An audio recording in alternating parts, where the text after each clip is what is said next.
अमरीका में सिंधियुनि जी तंज़ीम Sindhi association of north अमरीका साना तरफ़ां वारहा भरिसां ॻोठ कोड़ो ब्रोही में ॿोॾि मुतासिरनि लाइ घरनि जी अॾावत शुरू कई वई आहे।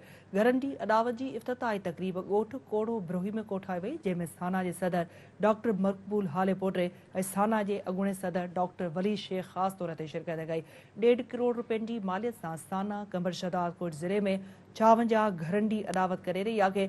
सिंध रूरल सपोर्ट ऑर्गेनाइज़ेशन सरसू जे सहकार सां साना बरसाती ॿोॾि मुतासिरनि लाइ घरनि जी अॾावत करे रही आहे। घरनि जी अॾावती कम जी इफ़्तिताही तक़रीब खे ख़िताब कंदे साना जे सदर डॉक्टर मक़बूल हाले पोटे जो चवणु हो त परॾे में रहंदड़ सिंधी माण्हू ख़ासि करे साना जा मेंबर सिंधी माण्हुनि सां हर ॾुखे वक़्त में हमेशह गॾु रहिया आहिनि। हुन चयो त घरनि जी अॾावत लाइ साना जी ह्यूस्टन चैप्टर 45,000 जॾहिं त सेंट लुइस चैप्टर $10,000 इमदाद ॾिनी आहे। साना जे सदर डॉक्टर मक़बूल हाले पोटे जनरल सेक्रेटरी मुश्ताक राजभर जो चवणु हो त सिंध जे बरसाती ॿोॾि मुतासिर इलाइक़नि में साना तरफ़ां 281 घरनि जी अॾावत कई पई वञे।